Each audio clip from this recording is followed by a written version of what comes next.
Kuule, mõtle korraks sellele, et sinu meel on nagu üks hästi toimiv ettevõte, on ju.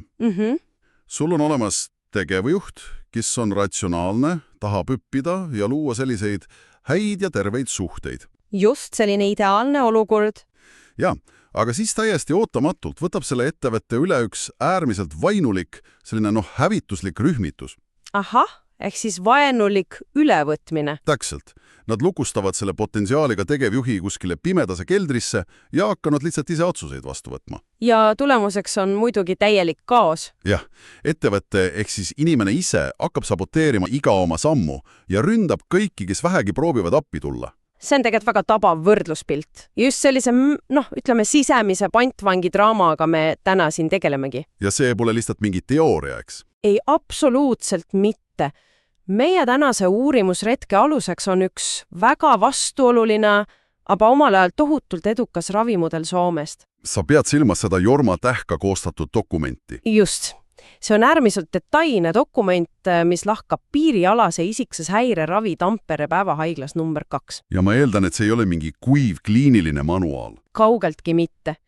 See on tekst, mis tirib meid inimmõistuse kõige pimedamatesse nurkadesse ja viib sealt edasi lausa ühiskonna ja poliitiliste ideoloogiate analüüsini. Vau, okei. Aga alustame sealt keldrist, on ju. Et me saaksime üldse rääkida mingisugusest ravist, siis me peame ju aru saama, mis seal juhtkonnas tegelikult toimub. Täpselt, see on fundamentaalne. Autor kasutab seal ka 2 peamist mõistet. See lukku taha pandud tegevjuht on siis arengumine, selline ratsionaalne osa. Ja see vaenulik rühmitus on kaosemina. Aga mis see kaos tegelikult on? Kas see on lihtsalt inimene, kes on halvas tujus või käitub impulsiivselt? Ei, see on midagi palju sügavamat. Kaosemina tegelikult selline ekstreemne ja vildakas ellujäämisstrateegia. Kus see tuleb? Enamasti sünnib see mineviku traumadest. See tekib lapsepõlves, kui laps peab kuidagi toime tulema oma vanemate endi kaootiliste ja patoloogiliste pooltega. Et laps peab olema nagu suur inimene seal olukorras? Jah, laps ohverdab oma enda normaalse arengu. Ta teeb seda selleks, et rahuldada vanemate rahuldamata vajadusi. Ja nii moodustubki meeles üks osa, mis koosnebki neist samades patoloogiliste rollidest. Nii et täiskasvanuna ta siis lihtsalt kordab seda. Just. Täiskasvanuna toidab see kaasemine end mineviku traumade sunduslikust kordamisest. Väliselt võiks inimene tunduda täiesti ratsionaalne. Aga seesmiselt on ta varjatud eesmärk hoiduda täiskasvanu vastutusest. Ta tahab nõuda maailmalt lõputut kompensatsiooni selle eest, mis talle kunagi tegemata jäi. Oota, aga kui see on ellujäämise strateegia, siis kas see inimene või see kaose mina, kas ta saab üldse aru, et ta hävitab reaalselt oma elu? See ongi asja tuum. Või tunneb ta end kogu aeg ohvrina? Siin on huvitav dünaamika. Subjektiivselt tunneb see kaose mina end sageli mitte ohvrina, vaid lausa kõikvõimsana. Päriselt? Jaa. Autor kirjeldab dokumendis kaose mina ühte eriti äärmuslikku vormi, mida ta nimetab pahaks minaks. Paha mina? See kõlab juba natuke hirmutavalt. Selles seisundis kaob inimesele igasugune empaatia. Tähkedab ühe väga jõdineid tekitava näite. Mis seal oli? Üks naispatsient, kes muidu kartis isegi tänavalt teisi inimesi, lülitus ühel hetkel sellesse paha mina faasi. Ta tundis endast täiesti vastupammatut ja kõige võimsat kurjust. Nii, ja mis ta tegi? Selles seisundis lõi ta täiesti impulsiivselt noa läbi oma poissõbra peopesa otse lauda kinni. Issand jumal. Jah, ja ta ei tahtnud seal üles mingit abi, vaid ta idealiseeris kurjust, ta tahtis reaalselt hävitada. See on ikka täiesti õõvastav. Ja see muidugi selgitab, miks selline inimene ei saaks lihtsalt psühholoogi juures mingis pehmes tugitool istuda. Absoluutselt mitte. Tavaline teraapia siin ei toimi. Aga lugedes jäi mulle silma üks veelgi provokatiivsem seos. Autor räägib seal koolitulistajatest. Jah, see on väga oluline punkt seal dokumendis. See tekst mainis, et pea kõik nad on enne oma tegusid tegelikult süsteemilt abi otsinud. Kui nad tahavad ainult hävitada, siis miks nad abi paluvad? Sest abi ei palu mitte see paha mina või kaose mina. Abi palub see keldrisse lukustatud hirmunud arengu mina. Aha, see väike osa, mis on veel terve. Täpselt. Autor analüüsib, et kuigi neil tulistajatel võivad olla erinevad diagnoosid, on dünaamika sama. Nad on allutatud hävituslikule kaose minale. Ja siis meditsiin ei suuda seda väikest abipalvet kuulda. Tragöögia ongi selles, kui see killuke arengu mina suudab korraks pinnale tulla Ei oska tavaline meditsiinisüsteem seda märkata ja toetada. Süsteem ei näe seda ohtu. Just, nad ei suuda seada sellele kaosele piire. Ja kui kaose mina uuesti võimu haarab, siis on juba liiga hilja. Vau, see on päris raske kooremhida kanda. Et kui traditsiooniline süsteem ei suuda aidata, kuidas sa üldse ravid kedagi, kes kasutab teraapiat relvana? See ongi see suur väljakutse. Et kui kaose mina on manipuleeril, siis see tavaline, kuidas see sind tundma pani jutt, annab talle ju lihtsalt lava, kus esineda. Täpselt nii. Ta naudiks jälle oma ohvri rolli või hookis üleolekut. Kuidas Tampere päevahaigla selle siis lahendas? Kas nad lihtsalt karistasid seda halba käitumist? Karistamine poleks toiminud, see toidaks lihtsalt uut viha. Nende lähenemine oli radikaalselt erinev. Terapeutiline liit luuakse eranditult ja ainult patsiendi arenguminaga. Et nad räägivadki ainult selle tegevjuhiga seal keldris? Jah, kaose mina poole suhtutakse neutraalse mõistmisega. Saame aru, et see on mineviku trauma, aga seda ei tohi sekundi murdusakski toita. Talle ei anta üldse sõnaõigust. Talle seatakse väga jäigad piirid. Igasugune vägivald, lõhkumine või isegi ähvardamine viis seal kohe ravi katkemiseni. Karmid reeglid. Aga just need reeglid ehitasidki arenguminale turvalise ruumi. Ta sai aru, et kaos ei võta selles ruumis kunagi võimust.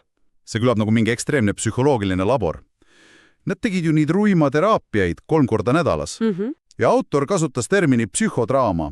Kujuta ette, patsient toob oma lapsepõlve traumad sinna tuppa kaasa. See on väga reaalne olukord seal. Ta hakkab manipuleerima, kohtleb arsti nagu oma kunagist mingit sadistlikku isa või siis ründab teisi patsiente paanikast. See ongi psühhodraama olemus.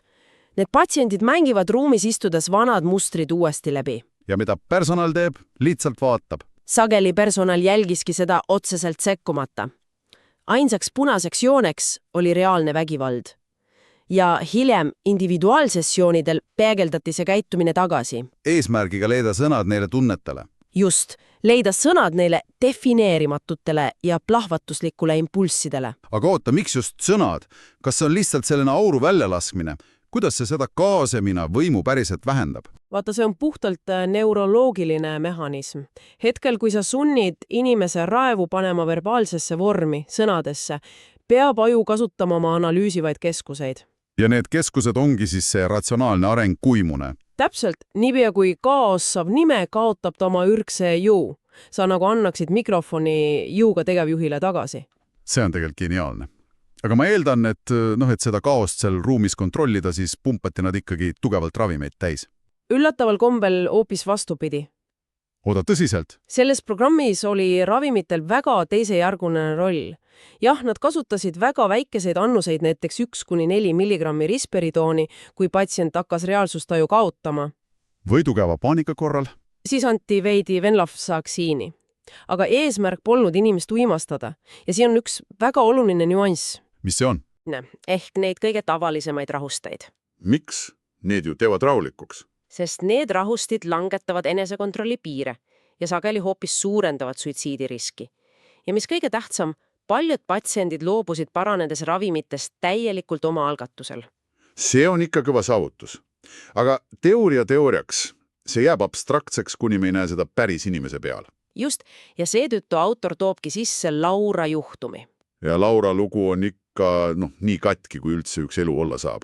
24-aastane tüdruk, suitsidaalne, ei suuda üksi elada, arved kujuvad ja tal on lausa kodus mingi jahipüss, millega ta plaanib enda ära tappa. Ja kui me vaatame tema tausta, siis ta oli see niinimetatud parentifitseeritud laps. Ehk siis laps, kes on pandud vanema rolli. Täpselt. 8-aastane plikadirts pidi vastutama selle eest, et ta vanemad üksteist ära ei tappaks. Pidi koristama nende psühhiaatrile siis segadusi, sest isa oli sadistlik ja ema ettene arvamatu. Laura taust on klassikaline, ent väga äärmuslik näide sellest, mis toidab kaosemiina. Aga teraapias koorus välja midagi palju keerukamat. Tal polnud lihtsalt üks suur kaosepilv. Oota, las ma pakun. Kuna tal oli 2 häiretega vanemat, kas tal siis tekkis 2 erinevat kaosesüsteemi? Täpselt nii läkski. Vau! Laura sisemaailm oli killustunud. Ühel pool oli isa vägivaldne sadistlik hääl, mis mõnitas Laura enda tundeid. See ütles, et ta on liiga väärtusetu isegi ravi saamiseks. Ja teine pool? teisel pool oli ema psühhootiline ja depressiivne kaos. See sundis teda haiglas veidralt ja kaootiliselt käituma. Et terapeudil oli seal siis topelt väljakutse. Kuidas nad sellega toime tulid? Kumbki neist süsteemidest ei tohtinud saada luba domineerida. Mõlemat tuli kuidagi tuua Laura arengumina kontrolli alla. Nii et sa püüad aidata inimest, kelle sees isa karjub, et sa oled rämps, ja ema samal ajal tõmbab teda mingisse musta auku. Just nimelt. Ja vaatamata kogu sellele päevaravi targale struktuurile, Laura esimene ravikuurs seal ju tegelikult kukkus täiesti läbi. Kukkus tõesti. Ta oli seal 7 kuud, tegi nägu, aga lõpuks kaos võitis. Ta rikkus reegleid ja visati välja. Enamik kohti ütleks vist selle peale, et selge, lootusetu juhtum. Paljud ütleksid jah, aga Tampere haigla ei kandnud teda maha. Nad hoidsid lihtsalt kinni oma kaljukindlatest piiridest. Ravi katkestamine oligi osa arengumine kaitsmisest, kaosi saanud mingit preemiat. Nii et see seeme oli pandud idanema. Ja pool aastat hiljem tuli Laura tagasi. Enese tapumõtted olid veidi taandunud ja algas teine 2-aastane ravitsükkel. Ja siis jõuti murdepunktini. See psühhodraama individueerumine. Täpselt. Umbes 1,5 aastat hiljem pidi Laura astuma silmitsi tohutu sisekonfliktiga. Mida see läbimurre tegelikult praktikas tähendas? Et kas ta lihtsalt otsustas andestada oma vanematele? Ei, hoopis vastupidi. Enne mingit leppimist või andestamist pidi ta julgema tunda intensiivset viha. Viha selle ebaõigluse vastu, mida ta lapsena taluma pidi. Aga ta pidi seda tundma nii, et ta ise ellu jääb. Just, et terapeut ei hülga teda ja et ta ise ei muutu selle viha käes hävitusliku kaose minaks. Sellest vihast läbiminek on ülikriitiline samm. Ja mis siis juhtud, kui see valu on läbi elatud? Alles siis tekid ruum tõelisele empaatiale, kurbusele kaotatud lapsepõlve pärast ja lõpuks isegi tänulikkusele. See murdis tema kaose minas selgroo. Uskumatu lugu. Ta jättis vist ravimid, lõpetas kooli tipphinnetega ja läks ülikooli, on ju? Ja ta sai isegi üliõpilaskonna esimeeleks, mis nõuab meeletult terveid sotsiaalseid oskusi. Ta leidis uue toetava partneri, tema arengumine haaras rooli. See on tõesti suur triumf. Ja kui see dokument oleks nüüd siin lõppenud, see oleks lihtsalt üks erakordselt põnev juhtumi uuring. Aga Jorma Tähka teeb seal midagi täiesti ootamatut. See on see dokumendi kõige plahvatusohtlikum osa. Ta pöörab pilgu kliinikust välja, me liigume sealt mikrotasandilt otse makrotasandile, indiviidi pealt poliitikale ja ajaloole. Ja siinkohal, hea kuulaja, me peame olema väga täpsed. Tahan rõhutada, et see, mis nüüd järgneb, on puhtalt autori isiklik tõlgendis poliitikast läbi psühhoanalüütilise prisma. Meie siin oma saates poliitilisi seisukohti ei võta, eks? Me lihtsalt lahkame tema mõttekäiku neutraalselt. Nii. Provokatiivse küsimuse, mis juhtub siis, kui kaoseminar hakkab looma globaalseid ideoloogiaid ja massiliikumisi. Ja esimese näitena tõmbab ta lauale ei kellegi muu kui Karl Marxi. See oli hetk, kus ma pidin teksti vist 2 korda üle lugema. See on tugev avaldus tõesti. Autor põhimõtteliselt asetab Marxi sinna psühhiaatriatoolile ja väidab, et tal olid tugevad märgid nartsissistlikust ja piirialasest isikushäirest. Autor argumenteeribki, et Marx oli sügavalt kaootiline, enesekeskne ja empaatiavõimetu isiksus. Teda ajendas hävituslik viha. Kus ta seda välja loeb? Ta analüüsib Marxi noorpõlve luuletusi. Need on laetud sellise mefistoliku raevuga, kus ta ihkab maailmale hävingut. Aga see on ainult luule. Täska toob sisse ka reaalelus akte. Marx ei maksnud oma koduabilisele kunagi palka, tegi talle lapse, keda ta omaks ei võtnud, ta elas täielikult oma sõbra Engelsi kulul ja oli sealjuures tööliste suhtes äärmiselt üleolev. Nii et iroonia on selles, et töölisklassi eestkõneleja ise tegelikult ekspluateeris kõiki enda ümber. Autori väite kohaselt jah. Ta ütleb, et kommunistlik ideoloogia ei sündinud empaatiast rõhutute vastu, vaid Marxi enda kaose mina vajadusest maailmale kätte maksta. Ja Tähka ei peatu ainult Marxil, ta laiendab seda ka teatud sotsialistliku heaoluriigi vormidel olju. Jah. Ta räägib sellest väikesest inimesest või soome keeles pieni ihminen. Ta väidab, et need süsteemid toidavad meelega ohvrimentaliteete ja kadedust ja need on ehitatud meie kollektiivse kaosemina toitmiseks. See on autori järeldus. Aga ausalt öeldes ma pean korra siin vastu vaidlema. Kas see ei ole nagu meeletult ohtlik ja lihtsustav? See on muidugi väga terav kriitika. Me räägime 100 miljoneid elusid mõjutanud süsteemidest. Kas me saame taandada keerulise klassivõitluse lihtsalt ühe mehe lapsepõlve traumale? Me ju viskame niimoodi objektiivsed majandusfaktid aknast välja. Sinu skepsis on igati põhjendatud. Ja see ongi põhjus, miks tekst nii palju paksu väärt tekitas. Majandust ei saa muidugi taandada ainult psühholoogiale. No just. Kuid tähkeiva on tegelikult mujal. Ta tuletab meelde, et institutsioonid pole steriilsed masinad, neid juhivad inimesed. Kui ideoloogia algmootoriks on kättemaksuiha ja kadedus, isegi kui see on pakendatud õigluse sildiga, siis see hakkabki looma kaost. Need isiklikud traumad leiavad sealt lihtsalt viljaka pinnase. Just, nad annavad inimeste sisemisele vihale moraalse õigustuse. Jah, okei, asjad pannakse muidugi perspektiivi. Aga selline raamide raputamine, eriti heaoluriigi vundamenti kritiseerimine, see on nagu herilase pessa torkamine, mis toob meid ringiga tagasi sinna Tampere kliinikusse. Sest kliinikut ju enam pole. Epiloog on kahjuks tõesti kurb. 2009. aastal sattus see haigla ootamatult massiivse bürokraatliku ja poliitilise rünnaku alla. Mis see ametlik vabandus oli?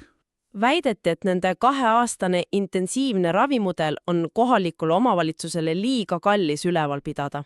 See matemaatik on ju absurdne. Me just nägime Laura pealt. Ravimata patsient on terve elu süsteemile koormaks. See on ju kordades kallim. Täpselt. Seepärast autor usubki, et see oli vaid ettekääne. Tegelik põlmis oli märksa ideoloogilisem. Seesama essee. Just. Tähka avaldas 2009. aastal sellesama sotsioloogilise essee, mis saadis kahtluse alla sotsialismi psühholoogilise tervislikkuse. See tapas väga valusat närvi. Tihti, kui nad saavutavad paremaid tulelusi. Nii et haigla suleti. Jah, 2010. aastal muutik seal tavaliseks asutuseks ja Tähke lahkus erapraksisesse. Nii et bürokraatlik kaosemina võitis ja meetod on ajalugu. Õnneks on loos üks lootuse kiir. Mudel ei kadunud päriselt. Üks turust tegutsev organisatsioon, kes ravib sõltuvushäiretega emasid ja nende beebisid, võttis selle mudeli üle. Aha, vähemalt see. Jah, nad said Tähkelt koolitust ja kasutavad seda väga edukalt tänaseni. Meetod elab edasi seal, kus tulemused loovad rohkem kui poliitika. Kui me nüüd tänase uurimusretke kokkuvõttu veel, siis loo peamine sõnum on see, et meis kõigis on peidus potentsiaal nii arenguks kui ka häivitamiseks. Küsimus on, kumba me toidame? Just. Ja siinkohal, hea kuulaja, mõtle korraks iseendale. Kas sina märkad enda või oma lähedaste juures olukordi, kus asju juhtibki see kuskilt minevikust pärit manipulatiivne kaosemina? See on väga hea küsimus, mida endalt küsida. Ja kuidas sa suudad neis olukordades seada terveid piire, et mitte lasta sellel oma ratsionaalset arengumina varjutada? Aga enne kui me lõpetame, ma tahaks visata õhku veel ühe sellise hoopis laiema mõtte. Mida sa silmas pead? Kui Tähka nägi seda kaosemina võimendumist Karl Marxis, siis mõtleme korraks tänapäevale. Mõtle meie sotsiaalmeedia algoritmidele. Need saavad kõige rohkem klikke ja raha just rauvu, ohvrimentaliteedi ja konfliktide pealt, on ju? Absoluutselt. Küsimus on, kas me oleme märkamatult ehitanud üles mingi digitaalse ühiskonna, mis ongi üks hiiglaslik masinavärk meie kollektiivse kaosemina toitmiseks?